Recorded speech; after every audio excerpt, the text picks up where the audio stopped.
ಎಲ್ರಿಗೂ ನಮಸ್ತೆ. ಎಲ್ರಿಗೂ ಆಸ್ತಿ ಅಡ್ಡ ಚಾನಲ್ಗೆ ಸ್ವಾಗತ. ಇವತ್ತಿನ ಈ ವಿಡಿಯೋದಲ್ಲಿ ಒಂದು ಸಖತ್ತಾಗಿರುವಂಥ ಒಂದು 2 BHK ಮನೆ ಸೇಲಿಗಿದೆ ಅಂತಲೇ ಹೇಳ್ಬೋದು. ಮನೆ ಇರುವಂಥದ್ದು ನಿಮಗೆ ಮಂಗಳೂರಿನ ಕೈಕಂಬದಲ್ಲಿ. ಸೊ ಮಂಗಳೂರಿಂದ ಒಂದು 15 ಕಿಲೋಮೀಟ್ರ್ ಕೈಕಂಬ ಜಂಕ್ಷನ್, ಅಲ್ಲಿಂದ 1.5 ಕಿಲೋಮೀಟ್ರ್ ಸರೌಂಡಿಂಗಲ್ಲಿ ನಿಮಗೆ ಈ ಒಂದು ಬ್ಯೂಟಿಫುಲ್ ಆಗಿರುವಂಥ ಒಂದು ಮನೆ ಸಿಗ್ತದೆ. ಜಾಗ ಬಂದುಬಿಟ್ಟು 4 ಸೆಂಟ್ಸ್ ಜಾಗ ಇದೆ. ನೀರಿಗಾಗಿ ನಿಮಗೆ ಒಂದು 8000 ಲೀಟ್ರನ್ನ ಒಂದು ಸಂಪ ಇದೆ. ಅದೇ ಥರ 1000 ಲೀಟ್ರನ್ನ ಒಂದು ಸಿಂಟೆಕ್ಸ್ ಕೂಡ ಅವೈಲೇಬಲ್ ಇದೆ.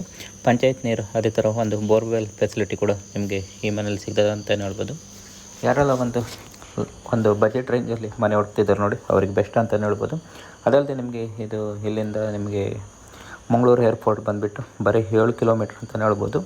ಸೊ ಒಳ್ಳೆ ವ್ಯಾಲ್ಯೂಯಬಲ್ ಪ್ರಾಪರ್ಟಿ ಇದಾಗಿದೆ ಅಂತಲೇ ಹೇಳ್ಬೋದು. ಬನ್ನಿ ಒಂದು ಮನೆ ನೋಡ್ಕೊಂಡು ಬರುವ. ಮನೆ ನಿಮಗೆ ಹೊರಗಡೆಯಿಂದ ಈ ಥರ ಕಾಣ್ತದೆ. ತುಂಬಾ ಒಂದು ಸ್ಟೈಲಿಶ್ ಆಗಿ ಲುಕ್ಕಲ್ಲಿ ನಿಮಗೆ ಈ ಮನೆ ನೋಡ್ಲಿಕ್ಕೆ ಸಿಗ್ತದೆ ಅಂತಲೇ ಹೇಳ್ಬೋದು. ತುಂಬಾ ಒಂದು ಮನೆಗಳು, ಅಕ್ಕಪಕ್ಕ ಮನೆಗಳು ನಿಮಗೆ ಈ ಒಂದು ವಠಾರದಲ್ಲಿ ಸಿಗ್ತದೆ. ಬನ್ನಿ. ಸೊ ಎಂಟ್ರಾದರೆ ನಿಮಗೆ ಈ ಥರ ರೋಡ್ ಫೆಸಿಲಿಟಿ ನಿಮಗೆ ಅವೈಲೇಬಲ್ ಇದೆ. ಸೊ ಬೈಕ್, ಕಾರ್ ಸೊ ಆರಾಮವಾಗಿ ನಿಮ್ಮ ಮನೆ ತನಕ ಬರ್ತದೆ ಅಂತಲೇ ಹೇಳ್ಬೋದು. ಸೊ ಹೊರಗಡೆ ನಿಮಗೆ ಪಾರ್ಕಿಂಗ್ ಅಂತೂ ತುಂಬಾ ಸ್ಪೇಸ್ ಇದೆ. ಸೊ ಒಂದು ಕಾರು, ಒಂದು 2-3 ಬೈಕ್ ಆದರೂ ಇಡಲಿಕ್ಕೆ ನಿಮಗೆ ಸ್ಪೇಸ್ ಇಲ್ಲಿ ಸಿಗ್ತದೆ. ಇನ್ನು ಬಾಗಿಲಷ್ಟೇ ಒಳ್ಳೆಯ ಒಂದು ಪ್ರೀಮಿಯಂ ಕ್ವಾಲಿಟಿಯ ಡೋರನ್ನು ಯೂಸ್ ಮಾಡಿದ್ದಾರೆ. ಬನ್ನಿ ಒಳಗಡೆ ಬಂದು ಹೋಗಿ ಬರುವ. ಸೊ ಸುತ್ತಮುತ್ತಲು ನಿಮಗೆ ಈ ಥರ ನೋಡಲಿಕ್ಕೆ ಸಿಗ್ತದೆ. ಎಂಟ್ರಾದರೆ ನಿಮಗೆ ಸ್ಟಾರ್ಟಿಂಗಲ್ಲಿ ನಿಮಗೆ ಒಂದು ಎಲ್ ಶೇಪಲ್ಲಿ ನಿಮಗೆ ಹಾಲ್ ನೋಡಲಿಕ್ಕೆ ಸಿಗ್ತದೆ. ಇಲ್ಲೇ ನಿಮಗೆ ರೈಟಲ್ಲಿ ನಿಮಗೆ ಹಾಲನ್ನು ಒಂದು ನೋಡ್ಬೋದಾಗಿದೆ. ಒಂದು ಸಫಿಷಿಯೆಂಟ್ ಆಗಿರುವಂಥ ಹಾಲ್ ಇದಾಗಿದೆ. ಸೊ ಹಾಲಲ್ಲಿ ನೀವು ಕಿಟಕಿಗಳನ್ನು ನೋಡ್ಬೋದು. ಗಾಳಿ ಬೆಳಕಿಗೆಲ್ಲ ತೊಂದರೆಯೇ ಇಲ್ಲ.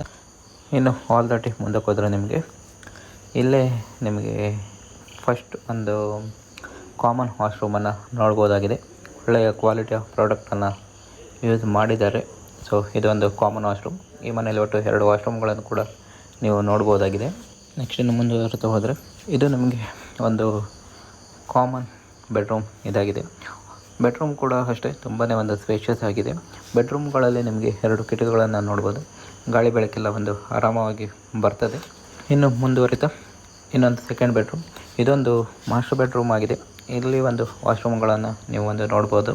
ಸೊ ಬೆಡ್ರೂಮ್ ಅಷ್ಟೇ ಸಫಿಷಿಯೆಂಟಾಗಿ ಒಂದು ಸ್ಪೇಷಿಯಸ್ ಆಗಿರುವಂಥ ಒಂದು ಬೆಡ್ರೂಮ್ ನೀವಿಲ್ಲಿ ನೋಡ್ಬೋದು. ಇಲ್ಲೂ ಕೂಡ ಅಷ್ಟೇ 2 ಕಿಟಕಿಗಳು ನೀವಿಲ್ಲಿ ನೋಡ್ಬೋದು.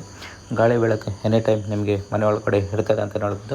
ಅದಲ್ಲದೆ ಹೊರಗಡೆ ಕೂಡ ಒಂದು ವಾಶ್ ಬೇಸಿನನ್ನು ಕೂಡ ನೀವು ಎಕ್ಸ್ಟ್ರಾ ನೋಡ್ಬೋದು. ಈ ಮನೆಯಲ್ಲಿ ಒಟ್ಟು 2 ಬೆಡ್ರೂಮ್, ಅದೇ ಥರ 2 ವಾಶ್ರೂಮನ್ನು ಕೂಡ ನೋಡ್ಬೋದು. ಇದು ಮಾಸ್ಟರ್ ಬೆಡ್ರೂಮಲ್ಲಿರುವಂಥ ಒಂದು ವಾಶ್ರೂಮ್. ಸೊ ಒಳ್ಳೆಯ ಕ್ವಾಲಿಟಿ ಆಫ್ ಒಂದು ಪ್ರಾಡಕ್ಟ್ ಯೂಸ್ ಮಾಡಿದ್ದಾರೆ ಅಂತಲೇ ಹೇಳ್ಬೋದು. ಒಂದು ಪ್ರೀಮಿಯಂ ಕ್ವಾಲಿಟಿಯಲ್ಲಿ ಕೂಡ ಕಟ್ಟಿದ್ದಾರೆ ಅಂತಲೇ ಹೇಳ್ಬೋದು. ಅದರಲ್ಲಿ ನಿಮಗೆ ಒಂದು ಇಂಡಸ್ಟ್ರಿಯಲ್ ಏರಿಯಾ ಹತ್ತಿರ ಆಗಿರೋದ್ರಿಂದ ಒಳ್ಳೆಯ ಒಂದು ವ್ಯಾಲ್ಯೂಯಬಲ್ ಪ್ರಾಪರ್ಟಿ ಇದಾಗಿದೆ. ಇನ್ನು ಬೆಡ್ರೂಮನ್ನು ದಾಟಿ ಮುಂದಕ್ಕೆ ಬಂದರೆ ನೀವು ಸೊ ಚೊಕ್ಕದಾಗಿ ಒಂದು ಕಿಚನ್ ಏರಿಯಾನ ನೋಡ್ಬೋದು. ಸೊ ಓಪನ್ ಒಂದು ಕಿಚನ್ ಥರ ನೀವಿಲ್ಲಿ ನೋಡ್ಬೋದು. ಸಣ್ಣದಾಗಿ ಒಂದು ಸ್ಟೈಲಿಶ್ ಆಗಿ ಈ ಕಿಚನನ್ನು ನೋಡಲಿಕ್ಕೆ ಸಿಗ್ತದೆ. ಅದಲ್ಲದೆ ಕಿಚನ್ ಪಕ್ಕದಲ್ಲಿ ನಿಮಗೆ ಒಂದು ಯುಟಿಲಿಟಿ ಏರಿಯಾ ಕೂಡ ಸಿಗ್ತದೆ. ಫ್ರಿಡ್ಜ್, ವಾಷಿಂಗ್ ಮಿಷಿನ್ ಎಲ್ಲ ಇದ್ದರೆ ನೀವು ಅಲ್ಲೇ ಒಂದು ಯೂಸ್ ಮಾಡ್ಬೋದಾಗಿದೆ ಆ ಸ್ಪೇಸನ್ನು. ಸೊ ಈ ಥರ ನಿಮಗೆ ಈ ಮನೆ ಒಂದು ನೋಡಲಿಕ್ಕೆ ಸಿಗ್ತದೆ. ಜಾಗ ಬಂದುಬಿಟ್ಟು 4 ಸೆಂಟ್ಸ್, 2 BHK ಬೆಡ್ರೂಮ್ ಮನೆ ಇದಾಗಿದೆ. 2 ವಾಶ್ರೂಮ್ ಕೂಡ ನೋಡ್ಬೋದು. ಅದಲ್ಲದೆ ಹೊರಗಡೆ ಕೂಡ ಅಷ್ಟೇ ತುಂಬಾ ನಿಮಗೆ ಸ್ಪೇಸ್ ಇದೆ ನೋಡಿ. ನಿಮಗೆ ಈ ಥರ ಬಟ್ಟೆ ಒಗೆಯಲು ಕೂಡ ಹೊರಗಡೆ ನಿಮಗೆ ಒಂದು ಕಲ್ಲೆಲ್ಲ ಇದೆ ಅಂತಲೇ ಹೇಳ್ಬೋದು. ವಾಷಿಂಗ್ ಮಿಷಿನ್ ಇದ್ದರೆ ಹೊರಗಡೆ ನೋಡ್ಬೋದು. ಬನ್ನಿ ಒಂದು ಸ್ಲ್ಯಾಪನ್ನು ಒಂದು ನೋಡ್ಕೊಂಡು ಬರುವ. ನೋಡಿ ನಿಮಗೆ ಮೇಲ್ಗಡೆಯಿಂದ ಈ ಥರ ವ್ಯೂ ಒಂದು ಸುತ್ತ ಸಿಗ್ತದೆ. ಫುಲ್ಲಿ ಒಂದು ರೆಸಿಡೆನ್ಷಿಯಲ್ ಏರಿಯಾ ಅಂತಲೇ ಹೇಳ್ಬೋದು. ಸೊ ಅಕ್ಕಪಕ್ಕದಲ್ಲಿ ಅಂತೂ ತುಂಬಾ ಒಂದು ಮನೆಗಳು ಇವೆ ಅಂತಲೇ ಹೇಳ್ಬೋದು. ನೀರಿಗೆಲ್ಲ ಸಮಸ್ಯೆನೇ ಇಲ್ಲ. ನಿಮಗೆ ಪಂಚಾಯತ್ ನೀರು ಕೂಡ ಅವೈಲೇಬಲ್ ಇದೆ. ಅದಲ್ಲದೆ ನಿಮಗೆ ಎಜುಕೇಷನಲ್ ಪರ್ಪಸ್ ಹತ್ರನೇ ಒಂದು ಮೂಡುಬಿದ್ರೆ ಎಲ್ಲ ನಿಮಗೆ ನಿಯರ್ ಬೈ ಆಗ್ತದೆ ಅಂತಲೇ ಹೇಳ್ಬೋದು.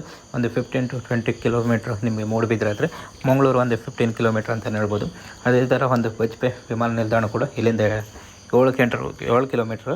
ಸೊ ಹಾಗೆ ಒಂದು ನಿಮಗೆ ಉಡುಪಿ ಆಗಲಿ ಬೇರೆ ಕಡೆ ಹೋಗ್ಲಿಕ್ಕೆ ತುಂಬಾ ಒಂದು ಹತ್ತಿರ ಅಂತಲೇ ಹೇಳ್ಬೋದು. ಇದಿಷ್ಟು ಈ ಒಂದು ಮನೆಯ ಬಗ್ಗೆ ಡೀಟೇಲ್ಸ್.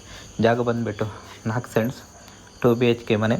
ಪ್ರೈಸ್ ಬಂದುಬಿಟ್ಟು 45 ಲಕ್ಷ ಅಂತ ಹೇಳ್ತಾರೆ. ಯಾರಿಗಾರು ಬೇಕಿದ್ದರೆ ಒಂದು ಡಿಸ್ಕ್ರಿಪ್ಷನಲ್ಲಿ ಒಂದು ಓನರ್ ಮೊಬೈಲ್ ನಂಬರ್ ಹಾಕಿರ್ತೀನಿ. ನೇರವಾಗಿ ಅವರಿಗೆ ಕಾಲ್ ಮಾಡಿ ಕನೆಕ್ಟ್ ಮಾಡಿ ಮಾತಾಡಿ ಸರಿಯಾಗಿ ಚರ್ಚೆ ಮಾಡಿ ಪರಿಶೀಲಿಸಿ ಮುಂದುವರಿಯಿರಿ ಅಂತ ಹೇಳ್ತಾ ಮುಂದಿನ ವೀಡಿಯೋದಲ್ಲಿ ಸಿಗುವ. ಧನ್ಯವಾದಗಳು.